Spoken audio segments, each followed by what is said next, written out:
Good morning, students. Today we will study about the consumer's equilibrium, the indifference curve analysis, chapter 4 in introductory microeconomics. We will study the indifferent curve analysis. Indifferent curve IC. So IC analysis as different from utility analysis. Now what is the difference? In the previous chapter, we discussed consumer's equilibrium with the reference to utility analysis. The basic limitation of utility analysis is that it is based on the assumption of cardinal measurement of utility. In last chapter, what we have studied was called the utility analysis, and it was based on the cardinal measurement of utility. That is the number. It can be expressed in number 1, 2, 3 or xyz, whatever that is. The indifference curve analysis discards this assumption. It means it denies this assumption. It says that it can only be ordinally measured. It means the utility can be either given the rank high or low, more or less, but it cannot be expressed as numbers like 1, 2, 3 or whatever we are giving in the last chapter. What are the assumptions of IC analysis? These are: the money income of consumer is given and does not change. First, the consumer's income is given to us and that does not change, that remains same. The consumer spends his income on such goods which can be substituted for each other, like apples and oranges. The second assumption is that the consumer always use substitute goods, just like tea or coffee, apples or orange. One thing can substitute or replace other item. Then the consumer preference for the two goods is well defined. It means what the person wants and how much the person wants is well defined. It is defined. Generally speaking, his intensity of desire for a good would increase when he has less of it.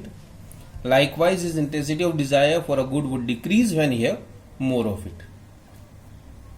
What it says is that if a person is getting less amount or less quantity, his desire would increase. If he get more quantity, the desire would decrease. Then fourth, more of a good always give more satisfaction to the consumer. It is called monotonic preference for a good. In many cases, the more consumption of a commodity gives more satisfaction. This is called the monotonic preference for a good. And then consumer is rational, he always maximizes his satisfaction. The consumer is not greedy. He is rational and he maximizes satisfaction in whatever he is having. So now we will talk about the indifference set and indifference curve.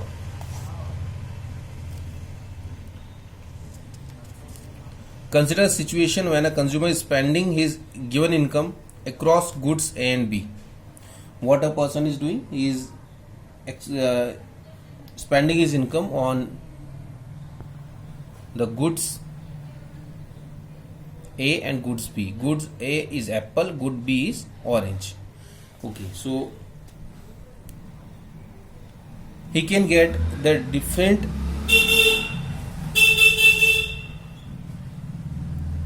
sets of the items, just like as combination A.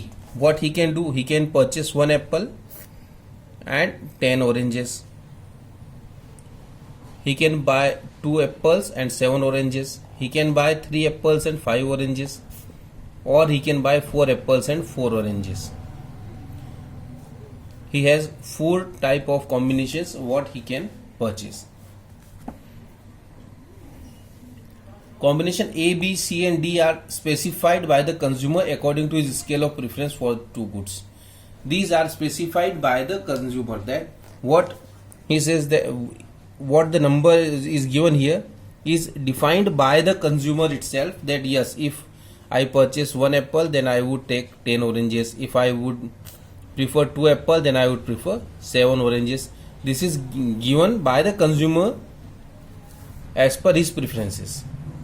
Then each combination offers the same level of satisfaction to the consumer, so that combination A, B, C, D all are equal at the level of consumer's equilibrium or the consumer's satisfaction. If you provide any of the combination, the person is completely satisfied with that, because he has given the sets to as his equilibrium. Now, as there is no difference among the combination A, B, C and D, we may say that the consumer is indifferent. What we say? We can say is that consumer is indifferent across these combinations. It means whatever combination we will provide, the consumer will remain same. He will not change his mind. So indifferent. This is why it is called indifference curve. Because in all these conditions, the person remains same. So indifferent set is a set of those combinations of goods which offers consumer the same level of satisfaction, so that the consumer is indifferent across all combinations in his indifference set. If we present it in a diagram, what we see, just like this is the y-axis, this is the x-axis. On y-axis we are taking oranges, on x-axis we are taking apples. When he eat or when he consume 1 unit of apple, he consumes 10 unit of orange. So this comes here. Then 2 units and 7 units, then 3 units and 5 units, and then 4 units and 4 units. This is the quantity given by the consumer itself. What we do, we join all these dots and we get this type of a curve. This curve is called indifference curve. What we have done, we have represented the numbers given by the consumer in the set on the graph paper. So in this indifference curve, this is called indifference curve because on all the points the consumer's satisfaction remains same, it does not change. And what we can say about this is that all these combinations are given by the consumer. Consumer has equal satisfaction on all these, and he spent his total income on all these combinations, and on each and every combination the person always remains in the point of equilibrium. So this is the indifference curve. Now we'll talk about the properties of indifference curve. The first property is that what you say is that it starts from here and it is going downward. So the IC curve slopes downward. This is the first property of indifference curve. The properties of indifference curve, first is IC slopes downwards. It always slopes downward. It doesn't go upward. It will start from top and would come to down, and at a point when both the commodities cross each other, it will stop. It stops here. So it is always moves down. Then the second property is IC is convex to the origin. You can see here. This is always convex to the origin. it like a convex lens, what you have studied in class 10th, the convex lens, it always looks like a convex lens to the origin. So it is always convex to origin. So there are two properties of indifference curve. First, it slopes downwards, and second, it is convex to origin. And the slope, it means this line, this slope, it is called the MRS, marginal rate of substitution.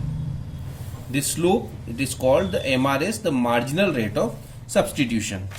Now this MRS slopes down, it always declines. Why it declines? What is MRS?